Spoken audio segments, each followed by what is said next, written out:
segunda carta de Pablo a los Corintios. Aunque se llama Segunda de Corintios en nuestras Biblias, hay muchas pistas en esta carta de que esta no es la segunda carta que Pablo escribió a la iglesia en la antigua Corinto. Pablo inició esta comunidad de Jesús en Corinto en uno de sus viajes misioneros hacía ya un tiempo. Puedes leer la historia en el libro de Hechos capítulo 18.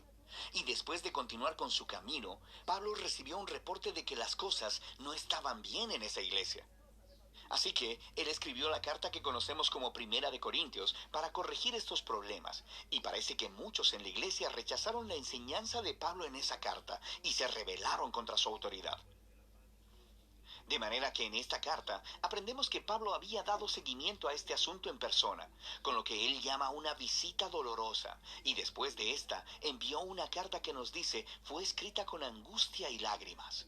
Entonces, después de todas estas medidas, la mayoría de los corintios, no todos, se dieron cuenta de su arrogancia y le pidieron perdón a Pablo. Querían reconciliarse. Así que Pablo escribió esta carta para confirmarles su amor y compromiso. La carta fue diseñada con 3 secciones principales, cada una tratando un tema distinto. De manera que Pablo primero aborda su reconciliación con los corintios.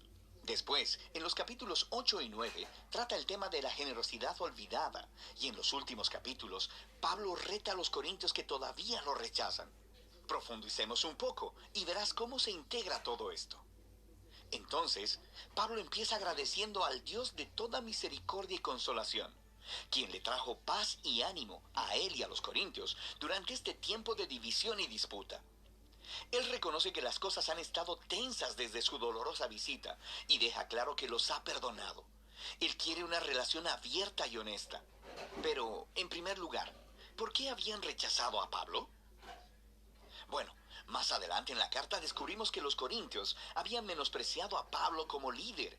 Él era pobre, ganaba un minúsculo salario a través del trabajo manual, estaba en constante persecución y sufrimiento, frecuentemente no tenía hogar y para colmo no era un orador muy impresionante. Así que una vez que los corintios fueron expuestos a otros líderes cristianos más prósperos e impresionantes, empezaron a pensar menos de Pablo. De hecho, estaban avergonzados de él. Entonces Pablo primeramente responde mostrándoles que su exaltación de estos líderes, simplemente por su riqueza y elocuencia, es una traición a Jesús. Muestra un sistema de valores completamente distorsionado. El verdadero liderazgo cristiano, dice Pablo, no se trata del estatus o de la autopromoción.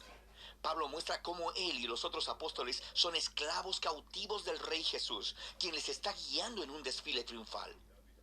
El trabajo de Pablo no es ser impresionante, sino apuntar hacia la persona que sí lo es, Jesús.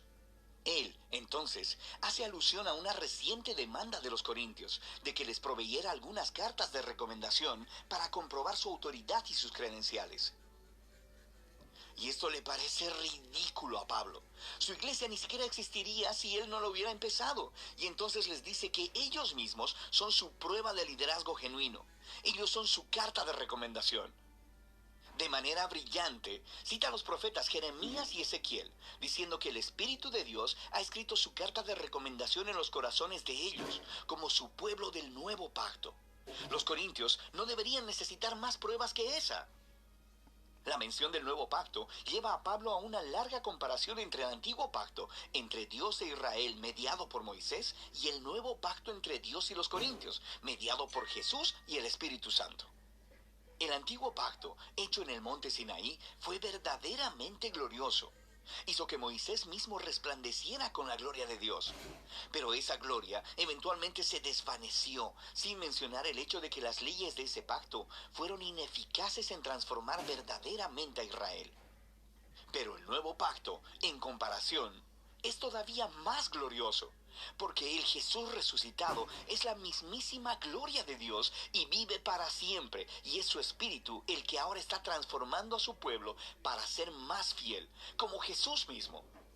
Ahora, todo esto suena genial. Quiero decir, ¿quién no querría participar de la gloria de Dios mismo? Pero Pablo continúa mostrándoles cómo la paradoja de la cruz pone al revés las ideas de los corintios sobre la gloria y el éxito.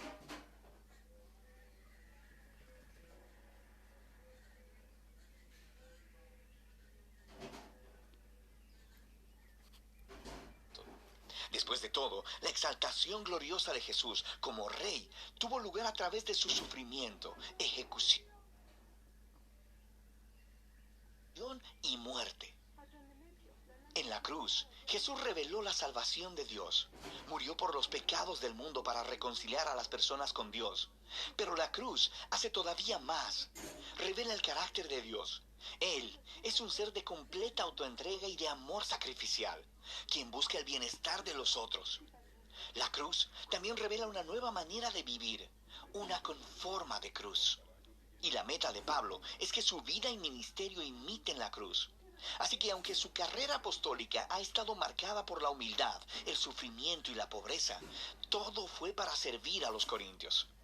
Cuando ellos desaprueban la pobreza y el sufrimiento de Pablo, también desaprueban a Jesús. La manera de vivir y de liderar de Pablo es en realidad la prueba de que él representa auténticamente al Jesús crucificado y resucitado. Pablo realmente quiere reconciliarse con los corintios, pero no va a permitir que esto se realice hasta que ellos hayan sido transformados y abracen esta paradoja de cabeza de la cruz. Después de esta apelación apasionada, Pablo continúa tratando el tema de la generosidad olvidada. Los cristianos judíos en Jerusalén habían caído en la pobreza a causa de una hambruna, y Pablo estaba reuniendo dinero para ellos de entre las nuevas iglesias que había fundado, formadas principalmente por no judíos. Todos enviaron un regalo de consuelo como símbolo de su unidad en Jesús el Mesías. Y así, muchas de sus iglesias estaban muy contentas de dar, pero los corintios, en medio de todo este conflicto con Pablo, no habían ahorrado para dicho regalo. Y para Pablo, esto no se trata solo de dinero. Es otro signo de que los corintios no han sido transformados por el Evangelio de Jesús, que es en su centro una historia de generosidad. Pablo dice: ustedes conocen la gracia de nuestro Señor Jesucristo, que siendo rico, sin embargo, por amor a ustedes, se hizo pobre, para que por medio de su pobreza ustedes llegaran a ser ricos. Él les está contando la historia del Evangelio a través de metáforas financieras. Jesús entregó su glorioso honor o riqueza y se humilló para morir como un esclavo pobre, para que otras personas que eran pobres por el pecado y la muerte pudieran ser exaltadas y convertirse en ricas a través de la riqueza de la gracia de Dios. Ser cristiano es dejar que esta historia eche raíces en tu mente y tu corazón, transformándote en alguien que es más generoso, más dispuesto a compartir su vida y sus recursos para ayudar a otros. En la sección final de la carta, Pablo se enfoca en una fuente principal de su conflicto con los corintios. Ese grupo de líderes impresionantes a quienes él sarcásticamente llama superapóstoles. Ellos llegaron a Corinto promocionándose a ellos mismos y hablando mal de Pablo, diciendo que era un líder pobre y sin éxito. Arriesgándose a sonar como si se autopromocionara, Pablo les dice: ¿estos tipos quieren realmente comparar credenciales? Él podría sobrepasarles a todos ellos. ¿Son judíos expertos en la Biblia? Bueno, también Pablo. Él era también un fariseo, se había memorizado toda la Biblia. ¿Quieren hablar de su conocimiento superior acerca de Jesús? Pablo ha visto y ha estado con Jesús resucitado. Incluso ha tenido visiones del trono celestial de Jesús. Pero lo más importante, Pablo ha dedicado su vida entera a la misión de Jesús. Ha sacrificado su comodidad y su estabilidad y nunca le pidió dinero a los corintios. A diferencia de los superapóstoles, quienes cobraban mucho, pero Pablo se ganaba su propio salario.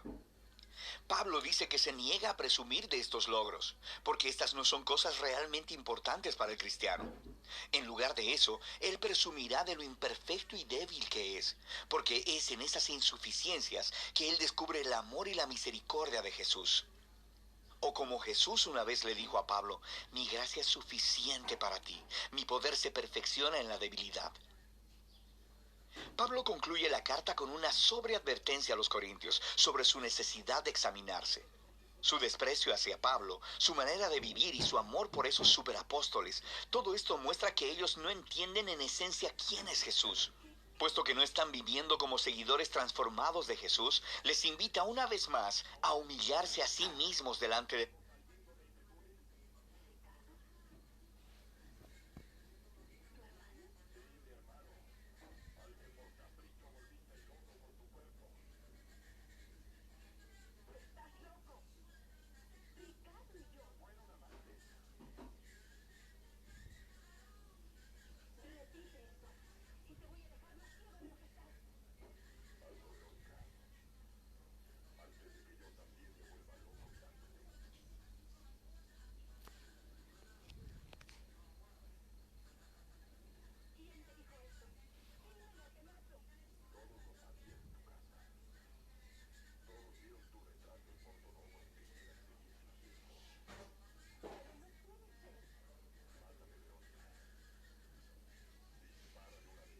amor de Jesús. Segunda de Corintios nos ofrece una ventana realmente única a la vida de Pablo y a la paradoja que se nos presenta en la cruz de Jesús. La cruz reta nuestros valores y nuestras maneras de ver el mundo. Nosotros valoramos nuestro éxito, educación y riqueza, pero Dios valora la humildad y la debilidad, porque su amor y poder se dieron a conocer a través del sufrimiento, la muerte y la resurrección de Jesús. La cruz también desata el poder transformador y la presencia del Espíritu para empoderar a los seguidores de Jesús para que tomen su manera cruciforme de vivir y la hagan suya. Y de eso se trata Segunda de Corintios.